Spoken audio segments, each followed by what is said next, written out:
Hello, everyone. I am here with Thomas Ducrot, currently Hello. on a bit of a run yourself as well. We're going to be commentating and VOD reviewing the top 8 of my stream games in Gdansk. Firstly, I want to say congratulations to you, Thomas, for being ranked to Europe. You've only played the Flareon, right? Yep, only Flareon, and it's been like a blast to play this deck. And congrats to you, number one in Europe. Thank you, thank you. I hope it will last, but with LASC coming, I'm not sure. No, I don't think either of us got any of the tickets, including the last minute one, right? I did not get a ticket, and I don't know who can go and who will go and who will not. No, me neither. Which is like perfectly fine. I'm happy with where I am with the season, regardless if I get passed or not. I'm just reveling in how great this has been, anyways. Yes, I. So to be transparent to the audience, we're currently recording this on Thomas's Twitch channel for the French people. Hello, French people. I'm waving to the camera, but you can't see that on his stream at the moment.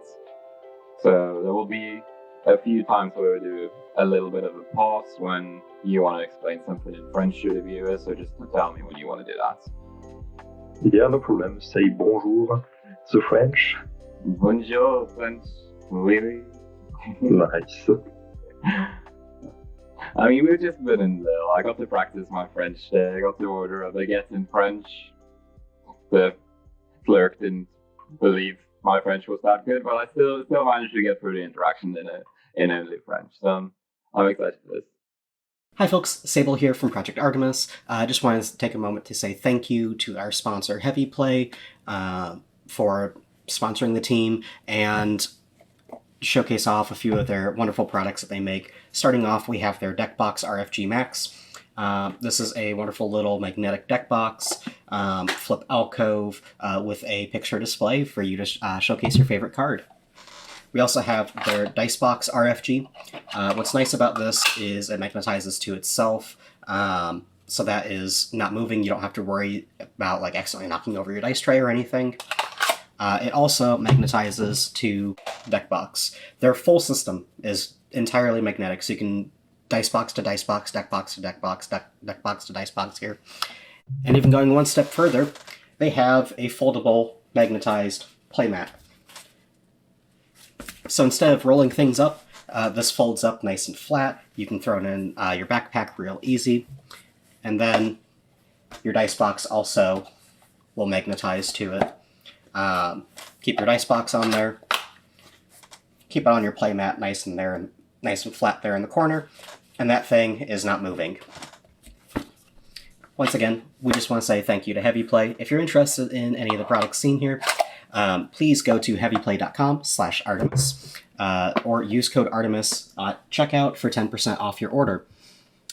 They have red, blue, black, white, gray, green, purple, a whole bevy of colors in their entire suite for you to use to your heart's content.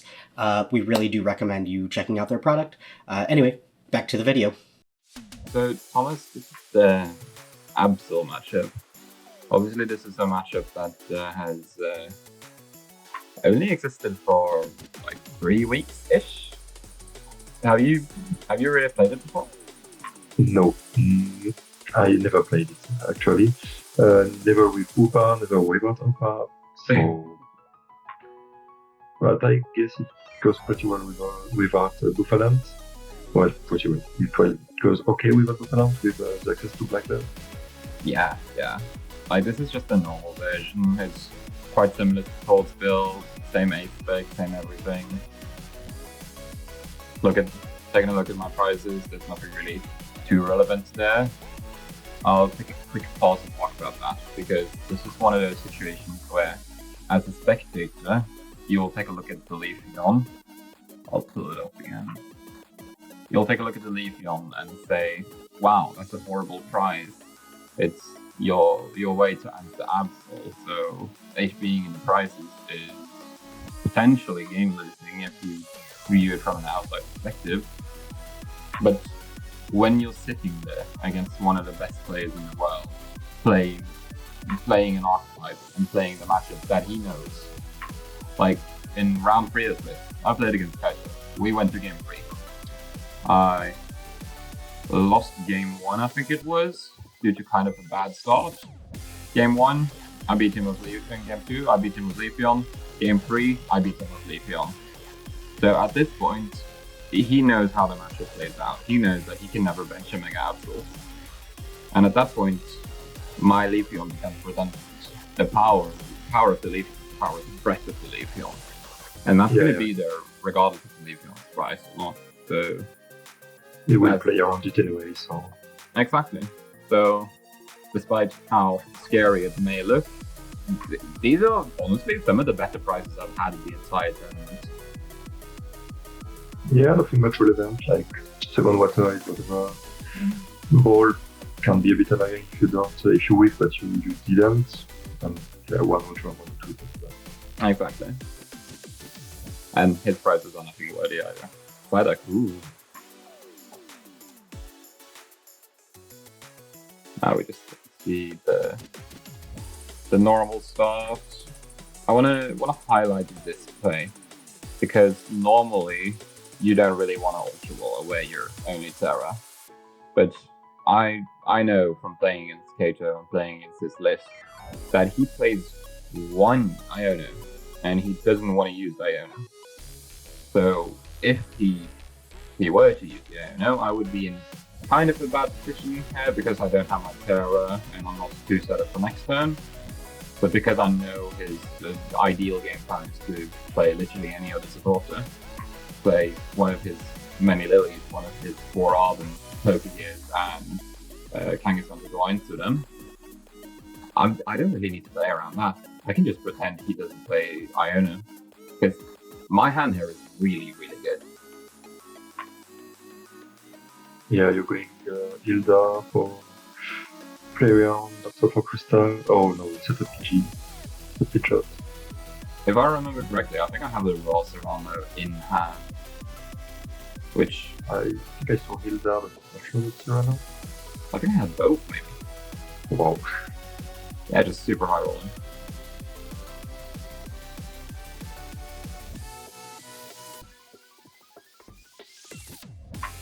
And here we see Kaito already have to see him energized, but as I mentioned, he would much rather play the lilies. Getting to see 8 cards in turn 1 is just so much better than seeing 6 cards. Especially when I don't signal an amazing hand. If you've played the matchup enough, you know that I do have an amazing hand. I discarded my Terra, discarded an Octal, but at that point you need to calculate the double box. Oh, I knew whiff. Oh. I would like to say I don't think that's too relevant. Because the only thing that happens now is me getting 1 less turn, and sure, it's super potentially bad, but in this situation, I'm just so far ahead that getting the extra turn isn't that impactful in my opinion. Like, I'm taking this prize regardless. You can't attach both Energize and Bravery Charm, and I'm able to bump the stadium if I need to. So here I'll just get to chill, do everything best. Here I do want to highlight something. I did grab the Fire Lightning onto this EV.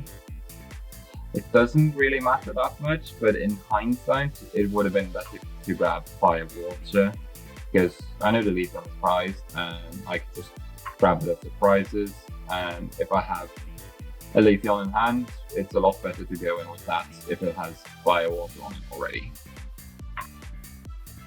Yeah, but at the same point, if you grab water from the prize, it makes 1 less card to get, and you probably won't bench Absol anyway, so... No. But Montcg is just still a good attack in the matchup. Like, you get to 2-shot the Kangaskhan, you get to 1-shot the Fez, the Latias, the Petrons if we have a bench stat. It's not a relevant misplay, but it's certainly something that I want to bring attention to people who may not have seen it. And I grabbed it. Fan Rotom, woohoo! Favorite prize card.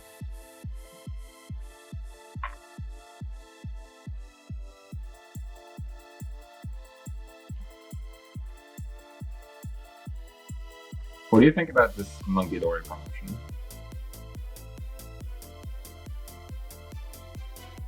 And to me, it feels so strange just giving me more prizes. Like, if he doesn't have a second Mega Kanga, then sure, but in this type of situation, I would typically try my very best to not just give me prizes for free.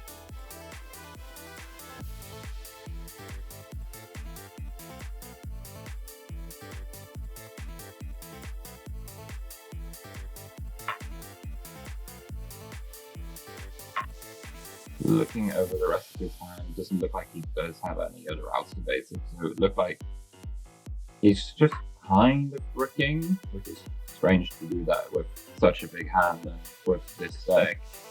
But at the same time, we can't have everything.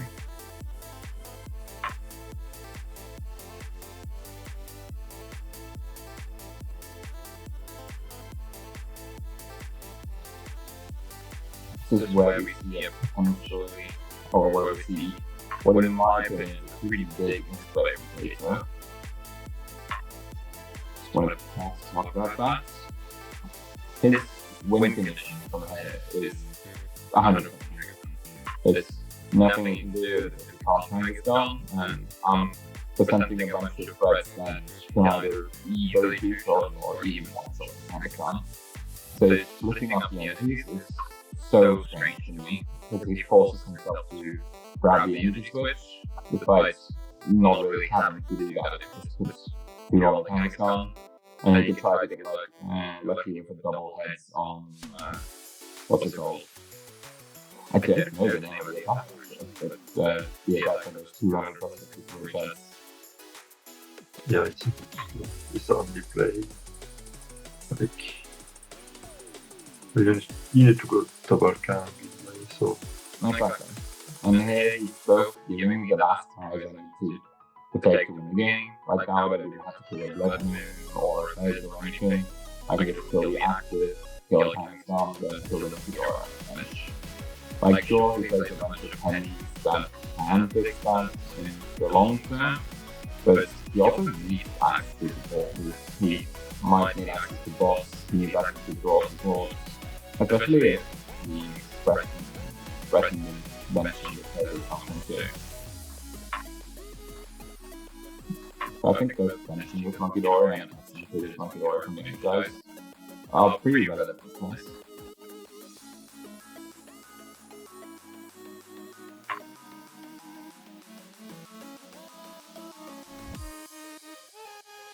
Here I just have absolutely everything, so I don't really need to do much. I just get a search for it and then start the engine for myself. Yeah, you can potentially play Crispin, right? You can Crispin one shot maybe, but not that what? The initial is often we place the aerial instead of the cornerstone, so his only out is energy switch. Which I do think is plays here if I remember correctly, but it's also just something that if you don't find it, you're just almost completing the game. And there's so little kind of potential from this situation, especially since I still have both my death boxes too, and I can always just kill for a turn, do some first in action, do some energy switching, and do torrential stuff and get back.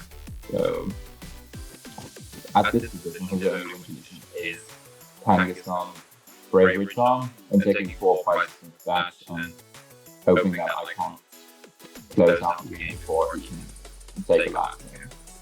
Ideally, Blood Moon or a second time if he ever has time to do that. Which he shouldn't, but he can be an option.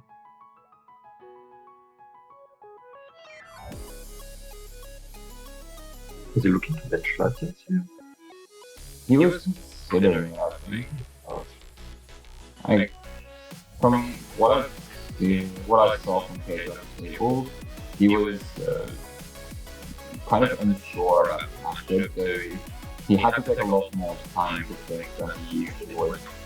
Like going into the Swift, it looked like he was feeling a lot more confident in his gameplay, but when I kind of destroyed him in the game by the setup, I think he just had to go back to the drawing board in such a way that it looked like he was playing way slower than he was supposed to. He just had to have so much more time to think because of how volatile the matchup had felt.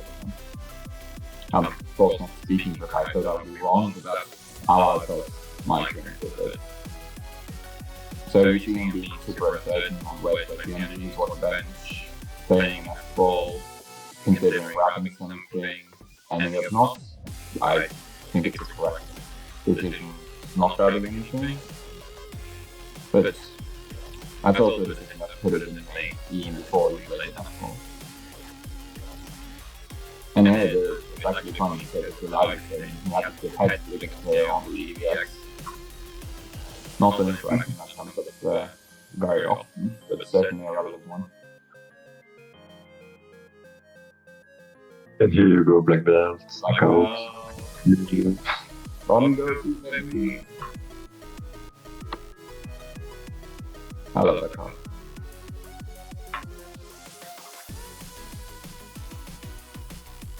Like, one of the things I'm currently working on right now is there's a price to dive into every matchup, and in half of them, it's like, you need to price check Black Belt in this matchup.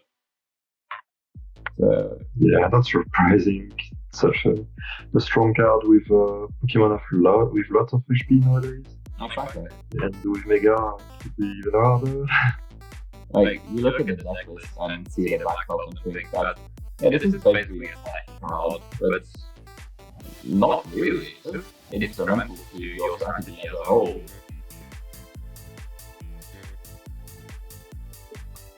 Yeah, at this point, Hagen has lost. He's 3 prices behind. I have an attacker that's mostly to charge up. I have last under his hand. He doesn't have any way of one-shotting my Flareon, and I have considerable block energy at any point through this in the game. And it is technically possible for him to make something that survives Tunneling, but I also just have boss Tunneling or anything. Yeah. It's just so far away from getting Cool, go Selena plus Charm, but Jet plus Boss and GG. Exactly. And he still needs to take 2 players, not even Yeah. especially since if he plays Tunneling as an ability, if I just don't kill anything next turn, it's you get to have it. Here, what happens is that he accidentally takes 6 cards from my only looks at 3 of them, but 2 of them are the wrong ones. Judges are discussing if they should do something. I flip over the Jet in my hand, and the turtle is actually complete. So we get to avoid a complex search call, and I get to take the game on. No point in going like, oh, you're extra draw or whatever. No. You add game anyways.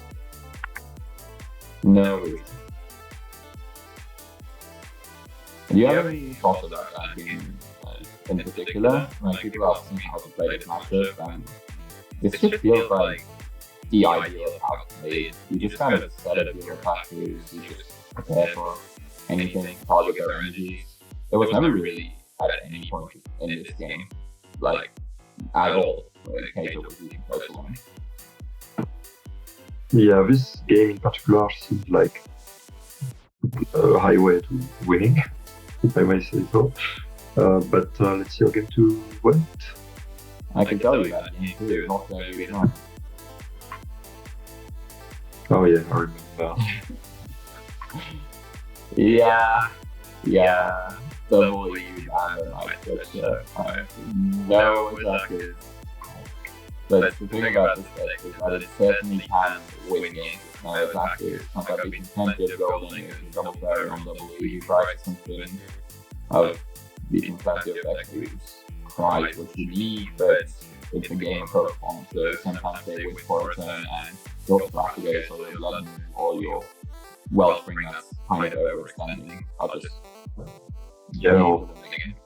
just pitch up knockout Monkey Dory. True.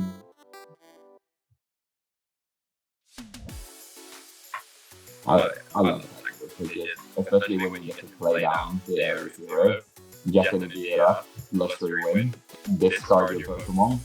They're like so surprised. What do you mean you can have board control and you can have a hero in play? Yeah, that's the strong thing about attacking and discarding the stadium. It's sometimes I'm like, oh no, I don't have Area 0 in play, I can't discard my damaged Pokemon, but oh, maybe I can. Here I have what is... Need a lot of things, but... Here I have what is... If we have a good hand, I get the timer, discard it to Ultra Ball. He didn't have any pressure, so now I get to just pretend an easy Candy Serrano or to kill the Candy, kill the Jets, and get the play over that. Just textbook good turn 1. I start with the Crystal. Both of them start with the pink cards actually. I would rather have an energy, and I think Potato wouldn't mind if this is just enough ball. This is a very funny showcase of the edge that we kind of be able.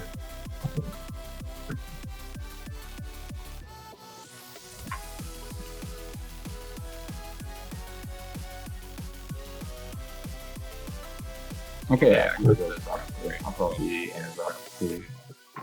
Well, actually, is it good to pass Crystal down right now? Because if you top deck Pidgeot, maybe you can go Crystal Crispin, Candy Crispin, and keep the Crystal for later?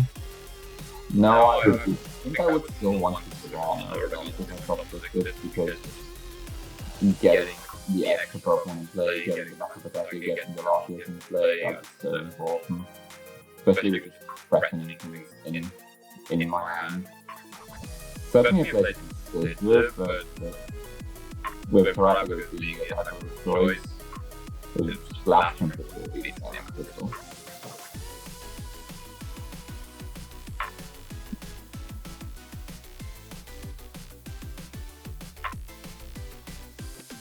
And here we learn from game 1 and all original Pokemon.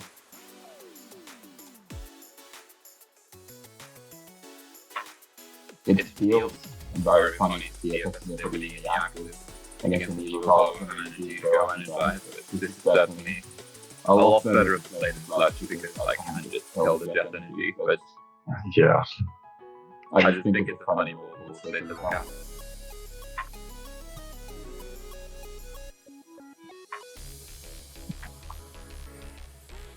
TTL my love.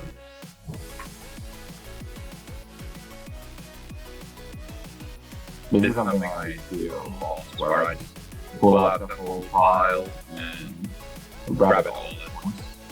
When you have a Serrano pile, there's no reason to play the cards one at a time, because you're searching for them all at once. Might as well just play them when you have the opportunity. Well, I got a warning against Drew Stephenson because I grabbed Area 0 and Buddy Puffin and play Puffin and tried to call the judge to say I was not allowed to play Puffin because my board was full. So the way I typically do it is that I dual seek, grab Area 0 by Puffin, grab the Pokemon and just put them all at the top of the table and then play Area 0, put them down. Yeah, that perfectly makes sense. But sometimes some people, yeah, whatever.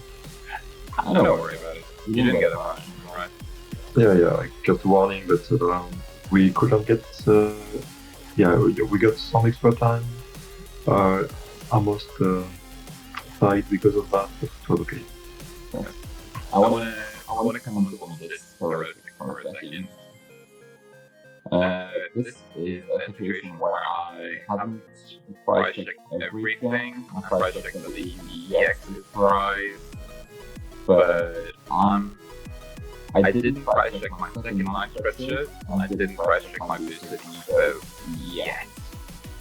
So what I'm currently doing is that I have a graphic active, pretty much my own tracker, and I, for my 5-card hand to rotate, decide to discard Blood Moon Night Stretcher, my only 2 attackers left in the deck. This is certainly what one would call a blunder from my end, but at the same time, I don't have the attackers to close this game out regardless if I was able to keep any of them. Okay, does it really matter? What can you do now? You can go Countercatcher, Iono, Sub Monkey, Rage. No, it really doesn't happen. Like, this is an matchup that can be very dominant, but if you don't have access to the things that can close out the game, it can get tricky. Oh, we see you losing top 8 for that. Oh no. I might have thought the match description a bit too well. Yeah, and the game 3, well, like he said, was absolutely crazy, and it kind of deserves it after the game 1 where we went Soul Rock Pass, going second. Ooh. So I just burning charge for the cards. Oh yeah, you won game 1 super quickly, right? Yeah. Remember that. No, this tournament I had the fastest technical win of my career. I played against Henry Brown round 9 or round 10 after you played in round 9. Yeah, round 10, yeah. I donked him game 1, game 2 we get that click, and then he gets the game off. So that match was over in literal 2 minutes. Damn. I mean, he lost against me, play against another heavy box, get donked. Oh. You know, he was 9-1 and winning top 8 or top 16, and his only losses were easy. Despite being on Dragon Ball Small, which is our worst matchup by far.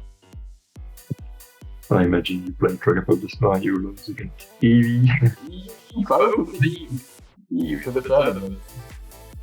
Yeah, here we see the consequences of my misplay. I don't have any attackers, and I get the prizes to go both the Eevee and the Night Stretcher. I definitely could have played this game a lot better, but just not pricing thoroughly enough was my downfall in this game. Aside from that, I don't think there was anything I really could have done. This turn was going to be due regardless. He already had an energy the Monkey Dory if I recall correctly, so there was nothing I could do about that. Couldn't really soft landing, just kind of damage on my ball. But now we go to game 3 where I get to go first. And where you get best prizes ever, right? You remember these prize cards? Oh yeah. Just surprises just say no to energy. This is the famous Twitter photo. What do you think about these prizes, Thomas? Well, I do hope you have an energy. If I see these prizes, I'm like, please tell me I have an energy in my hand going first, or else I am probably doomed. Not doomed, but the thing about it is that if I have an energy in hand, I'm kind of fine because Burning Charge does the acceleration for you. You don't really But if you don't, more acceleration than that. You have Blast Trumpet mid game, so you're super fine. yeah. But if you don't, like, wow, you need like the Ultra Ball Trumpet to attack, throw the energy Trumpet to attack. Like we Not ideal.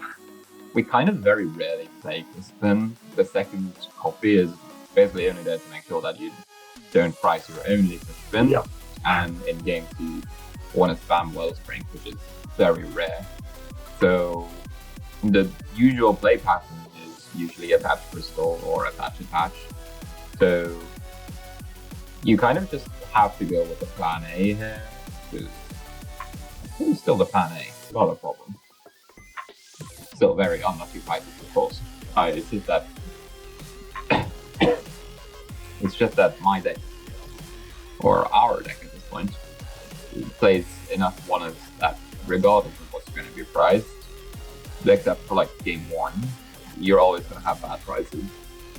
Like, I remember telling the judges, crowd reaction incoming in 3, 2, 1.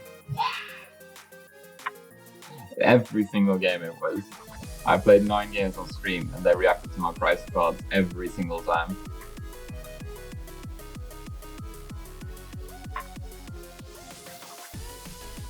Did you play any stream games in Lil? Yep, I played round 9 on stream, and I did a misplay with Ogapon. Like, not just a game plan misplay, but a misplay of sequencing. I had my Ogapon in the active position, and I wanted to. He was confused by Monkey Dory. When he did a retreat jet, so I grabbed a jet with a Pidgeot, and then I played Crispin and attached both energies with Ogapon on Ogapon. And I was like, oh. And then I tried to play the jet and realized after that, well, the judge was like, oh, no, you can't already attach with Crispin. I was, yeah. My bad. And then I tried to attack and flip tails. And my Ogapon was dead at this point. That's very cool.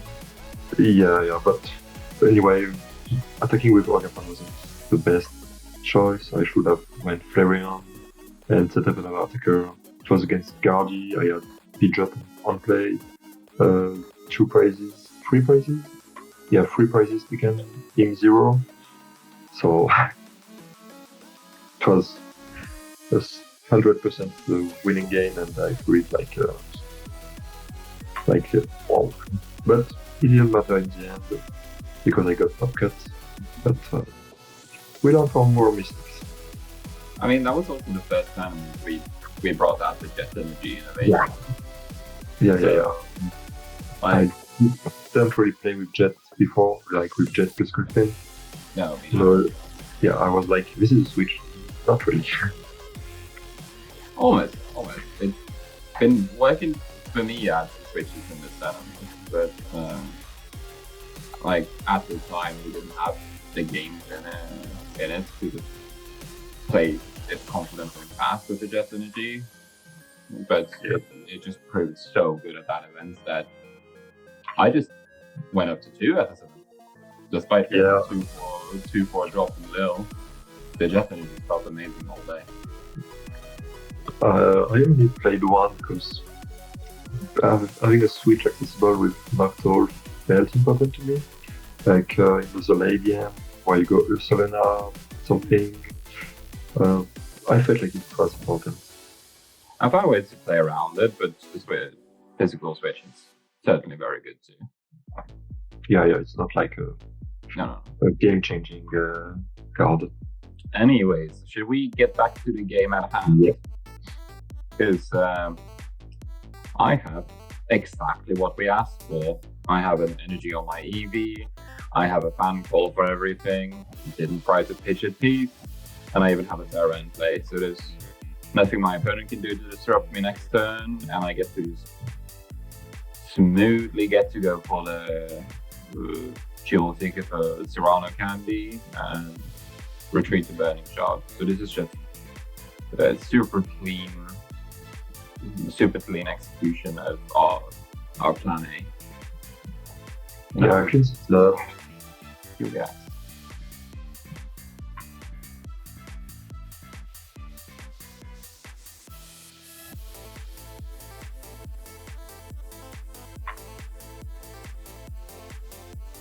He's doing a little bit of projecting with this cute notepad at the back. I don't remember how it looked, but I remember it being interesting. I thought it was. I think it was something. I don't know if it was something in Japanese or like an anime character on the front. Don't remember how it looked. I just remember I feel it sort of cute.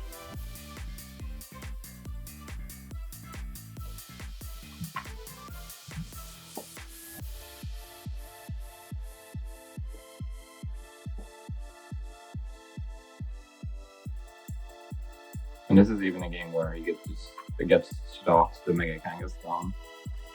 Like, obviously Mega Kangaskhan is the best starter in the deck because you get to draw 2 extra cards, but in my opinion, Kangaskhan is just the best Pokemon to keep in the active as well.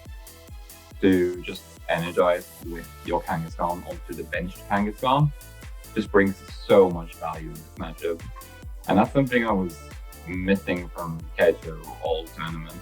I didn't ever see it, and he just ended up, I think, giving me free prizes every time he energized. Usually retreated into a Monkey Dory, because that's the best play pattern in most matchups. So you put an energy on the Monkey Dory, if it dies, it's only 1 prize, and you get to keep your other energies on either more Monkey Dories or your main attack rep. Yeah, because here you go, energize on the Kangaskhan. Oh no.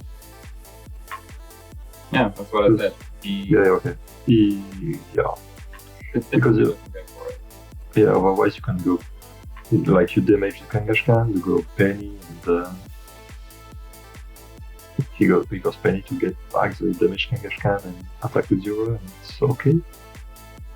Oh, this is the point in the stream where they accidentally go back to player 1 and player 2 and they delete all names and they have to blur it. But what I do is I just go Serrano, Rare Candy, Pidgeot, I quick search for Fire Energy, and I retreat into Flareon and I'm Burning Charge. If I remember correctly, I put 2 on Wellspring or EVEX. I don't remember which one I got. Probably EVEX, right? No, right, it was to myself because I didn't have access to Area 0. So a bit risky, but you don't have the choice. I mean, Carnelian is a good play next turn regardless, and as long as he doesn't flip exactly double hits on the attack, then this had basically no drawback. I just get to spend my turn developing my board, and I get to Carnelian whatever's in the active, or kill a 2-prizer if I want to do that. Like, the math works out so that Burning Charge isn't really that good against the Mega Kangaskhan, because it has 300, plus 50, 350, plus 30 from Live Stadium if they have that. It can be 380, and then, well, the math does kind of work out because after 1 Monkey Dory, but at the same time, only 1 Monkey Dory is perfectly fine. It's just a lot more difficult to take the KO on a Kangaskhan if you're there instead. Yeah. And at this point, he's going to try to make my Flareon dead.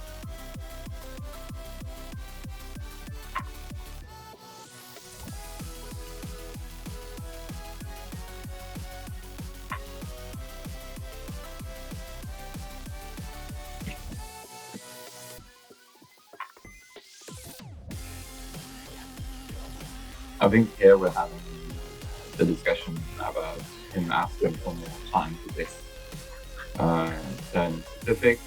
We've been watching at almost double the speed, so it hasn't been that apparent, but this is a match that's already gone on for a good long time.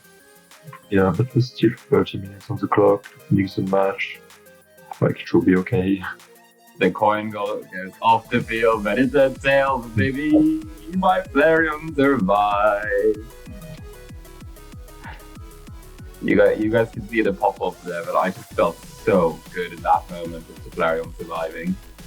I think this game would have been a lot more difficult if it didn't survive. Oh yeah. There you go, line. And Oh, set up Wellspring, but you still didn't get a Crispin back. But you have a Crystal, right? I have Crystal, yeah. Yep. I also have Trumpet E switch, if that's not. Yeah. But needs a bit more, like you need Trumpet to switch energy. Have you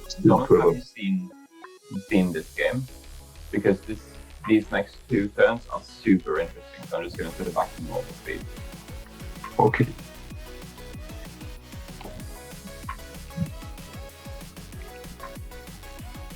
Currently we have over 500 damage on this combined, so this is a situation that can certainly lead to a lot of unexpected plays, a lot of comeback lines that can come out of nowhere, a lot of strange Iona lines. So I really enjoy these games where both people are two-shotting each other and haven't defined the best way of doing that. Like, the one-shot wars are cool, but like when I'm playing a Trolley Fox or Golden Go, it's just, does my plan A work? Okay, cool, I win the game. Does my plan A not work? Okay, cool, I have to do my plan B, and if the plan B doesn't work, I lose the game. Because nothing much happening in these matchups. Especially against like Golden Go, you clearly see who wins the game turn 2. But here you just have a lot of more varied skill expression and just varied gameplay, which I really enjoy about this deck. Like every game just feels so different to each other. Here we get to see a super cool line. I love the count catch grab here.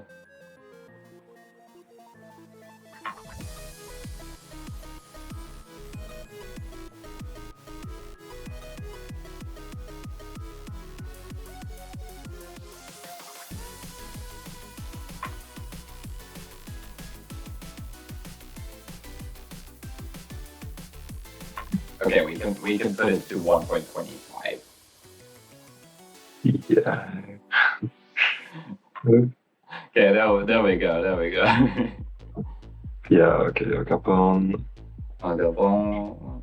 And still have to get energy. We get to say bye-bye to the Flareon. Kato takes his first prize lead of the set. There's a super damaged Mega Kangaskhan in the active, so we don't expect that to stay for long. Unless he does exactly this play, energy switch on the second Monkey Dory. He obviously needed a lot, but I just thought this play was really cool. Yep, and then you go. What do you do to counter? Like, not to counter, but to play against this, because you got no Terra, you have Stretcher in hand. Yeah. Oh yeah, you haven't seen this then. No. I'm gonna quickly spoil you and say that the next turn is one of my favorite played turns of the tournament. Are you winning? Are you winning this turn? No, you can't. No. He hit too much.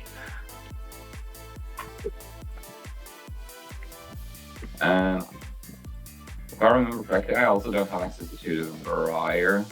Oh yeah, not yet. The third prize. It would be very funny to take a Briar 5 prize turn though. Oh yeah. So funny. I've definitely been wanting to Briar on a Mega Pokemon, but I haven't got the opportunity to do that yet. The Bravery Charm play on the Luna here is quite relevant, and I want to talk about that later. Bye-bye Terra Pokemon, bye-bye Noctowl.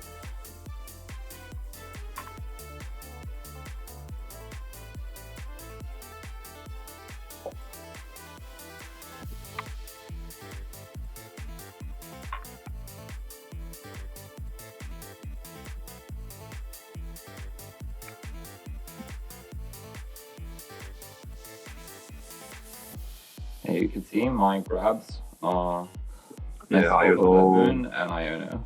What do you Yeah. think about this? Yeah, I would think I know is a correct play, and Blood Moon seems fine. I mean, like, he's got 2 prizes left, and he has his own Blood Moon, so it will be very difficult to justify attacking with anything aside from the Blood Moon, in my opinion. Aside from maybe Leafeon, but at the same time, Leafeon is kind of weak in this situation. I guess it can retreat, but it also requires... Like, he's the best attacker right now, for sure.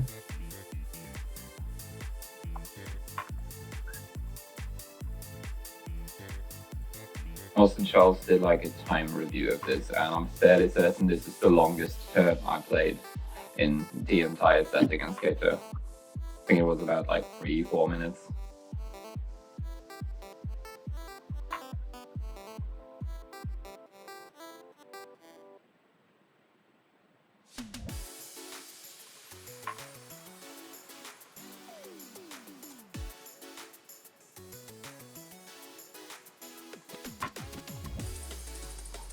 And we remove all of the liabilities. Thomas, what do you think about this situation?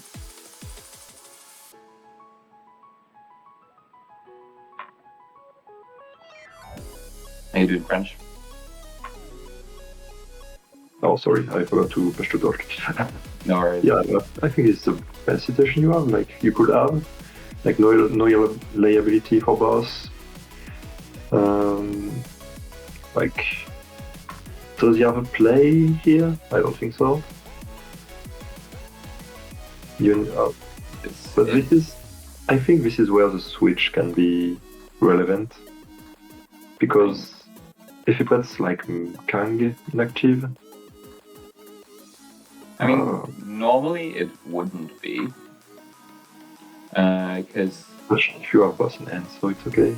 I do have boss in hand, which is why I made a misplay. Oh. At the start of the turn, you agreed that Iono was going to be good, but then I was able to piece together a better play and was able to do that instead of just Iono. But because I was so tunnel visioned at the start of the turn that I was going to Iono his massive hand down to 2 cards, I've now put myself in a position where I, yes, still have it, but unnecessarily give myself a potential loss condition. It's a very far-fetched loss condition, and I'm still super favored in this game. But now, if I don't drop Boss Jet next turn, my opponent has outs to win this game. Yeah, and like if you play Switch instead of Jet, you can go grab Noctowl and Boss Jet. No. Boss Switch. Thomas, I can't do that. Oh. Why? Look at my ball. Yeah. It's Pantera for one play. Oh, yeah. I was like, what? But yeah, you can't. I mean, and, there was no Terra I could bench to survive a Blood Moon hit. My Terrapagos is going to die regardless, and I don't have access to a Leafeon attack with my hand, unless I don't go for the Iono, but I still don't think I actually did at the time. I think I would have been able to consider it if I did, and I don't remember doing that. So I'm just putting myself in a position where Pidgeot is the only thing I have, because I don't get access to a Terra in this situation. It just dies, and I just have to be content with the Pidgeot. And it does get E-Switch, Kang. Well, he's already used one of his E-Switches, so he's never able to get a Kangaskhan attack off this turn, which he also doesn't need to.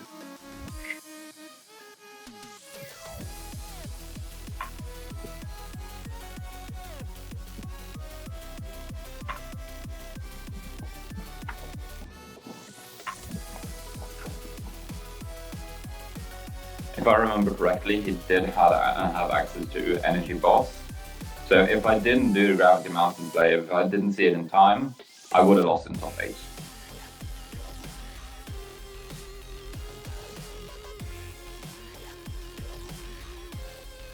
So in hindsight, I would like to say I played this set probably better than Kato, but at the same time, I made noticeable misplays in all 3 games, which is something to be expected with this deck. You're not realistically gonna play many perfect sets of Pokemon across the tournament with Flareon. I think I played a few. I certainly didn't play the majority of the sets completely perfect, but that's just the nature of Pokemon. Yeah, you have to misplay at some point. Yeah, exactly. All of the same. 9 rounds, day 1, 5 or more day 2. Too much Pokemon. No, more Pokemon. I can't lie. People ask me to play Pokemon when we went to the food court and stuff, and I had to just be rude and just like, no Pokemon, absolutely no Pokemon. If I see a Pokemon card, I'm gonna throw it away. Yeah, honestly, these 2 regionals being like so close to each other had me kinda like not motivated for Gdansk. I was like, oh, I didn't play like from Lee to Gdansk. I didn't play because I didn't want to. And while playing at Gdansk, I was like, okay, this is good. But if I played during the week before, I would have been like, I don't want to play anymore. That's super interesting because for us it was the opposite. Like me, Christian, Julius, and the rest of the gang, we had a boot camp where we just went to Gdansk a week early, and we just tested everything we needed with our decks. We came to the conclusion that Dragapult doesn't really care about any techs, and we just settled on a max consistency version instead. Here I top deck the Jet Energy and the crowd goes wild. It's completely irrelevant because I have quick set for it, but it's super funny. Do you want to watch the winners interview too when we get that? I don't have the sound of the stream, so for me I don't really... Well, it's okay. Can you hear it by the If things would have been different as Kato was able to flip one more head. Perfect. Okay, so we'll do the replay first. Candy pitch it. Get to have everything we want. Thomas, have you played Minecraft? A bit, yeah. Why? This term we use in internal testing called Minecraft Creative Mode. And when you play with Pidgeot EX and play, you just get to play Creative Mode. Like Pidgeot and play 2 Utoot phase. It's creative mode. Yeah, it is just straight creative mode. Oh no, I guess I don't know. Anyway, Fez, Quick Search, Noctowl. Dual Secret, Vice Switcher for Noctowl, all the cards. Yeah, sometimes my opponents were like, oh, you needed a 5 cards combo to win. Yeah, but I had Fez, Pidgeot, 2 Utoot. Yeah, 5 card combo, that's nothing. Nothing for them like me.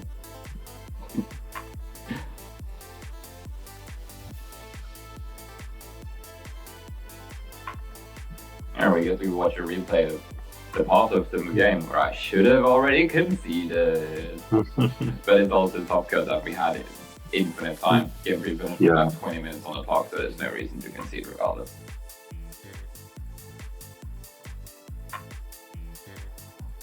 Maybe we'll do some stupid misplay at some point and yeah, let's keep playing. That moment felt so good when he flipped that tail. I was so nervous. I think that turn was the most nervous I had been in all of Top Cut. Like, yeah, understandable. Losing the finals, I already looked at my hand. I already knew what was going to happen. So from my opening hand, I knew I was most likely losing the finals, and I had time to prepare for that. But like that was a big decision that happened right then and there. either he flipped tails and I was super favored to win, or he flipped heads and I was in an actual bad position. Yeah, it's just on the moment.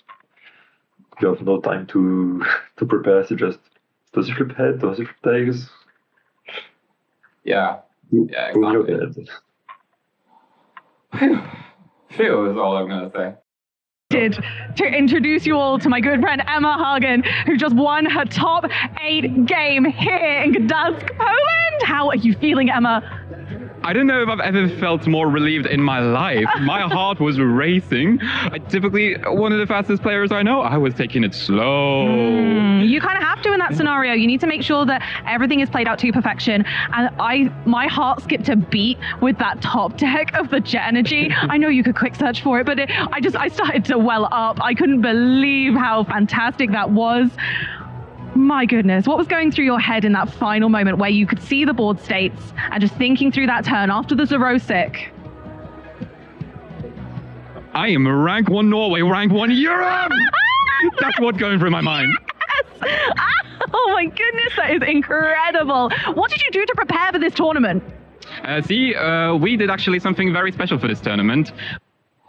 I said the word magic. I talked about the Pro Tour, and they muted me. Me, Christian Fontenot over there in top 4, Julius Mokrag, who lost in top cuts, and 3 others have been in Gdansk for a week. We have been theory crafting, we have been testing, we have been playing every match that we needed to play. And we got a 50% conversion into top cuts. That's what I'm talking about. Dedication to the game. You all were here and practiced it out. That's such a great idea. It's like a holiday. You went away with your friends, you did the boot camp, you worked hard, you played harder, and now you are progressing even further in this tournament with your testing partner, Christian, as well. That can't be a better feeling for your group, surely. No, this is the dream scenario. We have literally dreamt about something similar to this, where 2 of us made top cut. In my first win in ever, if I won it, I would have played against Christian in top 8. Now it's top 4. He's already won originals. My turn now. That's what I'm talking about. That's the confidence that I love coming from you, Emma. This is your moment to shine. If we get that blessed win today, are you going to keep seeing us at regionals? Are you going to keep competing and staying at that top spot? Oh, I'm doing this full time now. I'm doing all the EU regionals, most of the NA regionals, Toronto, maybe Indy, NAIC, pre-registration for UIC at this point, so I'm not even going to whiff it. I'm doing everything. Emma, I am so pleased. I honestly could not think of a lovelier person to have on this couch right now. I'm so proud of you, and I'm so graciously grateful that I get to call you my friend as well. I honestly, from the first time I met you a few years ago at our first regionals, I felt like we clicked. We were the green head girlies going in. You got a slightly different hairstyle now, but still rocking it. And I honestly am so pleased that you are able to bring that energy to our stage. And I'd love to see a woman up there on our graphic this season, because we didn't have one last season. No! How would you feel being the first woman in a couple of seasons to be up there? I already fairly often say I love my life, but that would genuinely be the best moment of my entire life. I'm so pleased. I'm so pleased. I'm rooting for you as I'm rooting for everyone. Thank you, Emma, for joining us. Have a good relax. Jump back in your Pokeball for a bit to have a zen moment before the next round. But let's go ahead and have a little preview of LAIC to see what we can be looking forward to as one of our next largest events, our international championships. No, the preview for the tournament we could not go. True. But such nice energy from Amy to highlight. I love Amy so much. Like 2 weeks before this event, I was doing a full UK road trip, north, south, Wales, and literally 2 weeks before this moment, almost exactly, I was sleeping on her couch. Nice. I got the option of playing one of 2 cups. One of them was fairly stacked, one of them was easy. I heard that Amy was hosting the stacked one, so I went to that one instead. Had a great time. Yay. Better training, right? Exactly, yeah. Kind of forgot to eat that day, so my play was very scuffed in top 4 and finals, but in Swiss I was happy with the play, and I think everyone was very tired at the end of that day anyways.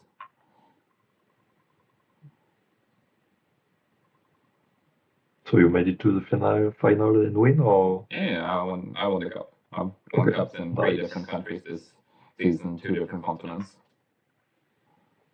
Nice. I've got my cups in one department of France, so Easy. so one region.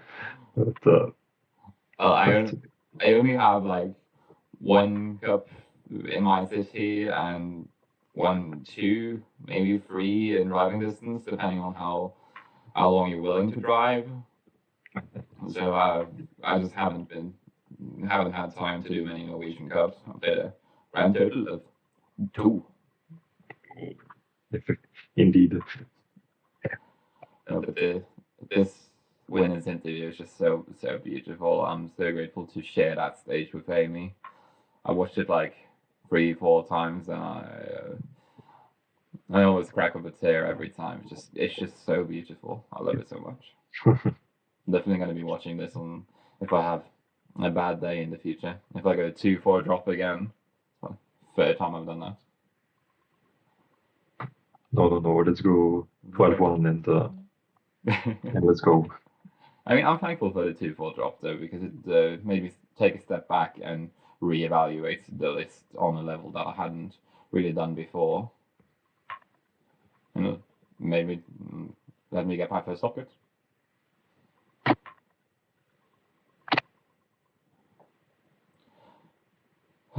Yeah, that puts things into perspective. Exactly. Well, let's go to your game with Christian. I've already read that on Christian's channel. Oh yeah, of course. So And I think that's it for today, unless you want to do something more. well, I wanted to talk about the play not knocking out the PG, because I talked like a bit with Christian, but I don't think it was the right play in the end. We can do a bit about that after the recording. Do you have any shout outs you want to do before we close the video? Yeah, but for me, shout out to my training group, like Mehdi Afi, Yangshi, Caroline Ferrino, Aurélien, Ritzler, and Gauthier Vesseron. Like, they have been great to keep me motivated to train, to all that. And shout out to the EV group from France, like those who are watching right now. Definitely, like, we have a small group of EV player in France, and we have a world channel in the Discord. They just kept talking about the deck, believing in it, and it was so nice to get that support. That's so awesome. And even people who don't play EV, who don't like really care about EV, say that this channel on Discord is the best of the French Discord. Ooh. Because it's just people getting motivated playing the deck, talking about decks and stuff, and that's really nice to hear. That is awesome. Maybe I should download Duolingo on French this time. Oui. Oui, you could. Tu peux. I know how to pronounce the French language, but I'm gonna have to take some time if I want to actually learn it. Might have some time in the new year, but right now I'm so busy. In France, we say sometimes the words are pronounced like it's written, but often it's false. Yeah, the French language. Like for us, it's pronounced as it's written, but for non-francophone, it's like nope. No. But thank you for inviting me and getting this review down. No problem. It was a pleasure. It was a pleasure having you on, Thomas. And I want to say merci to the French people watching your Twitch right now. Nice. I will thank you too, I think. Perfect.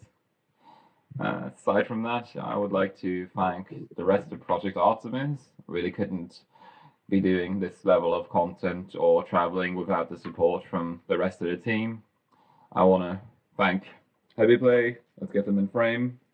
And FCDC are sponsors for keeping the ship going. And lastly, I want to thank you, the viewer, for watching another Project Artemis video. See you next time.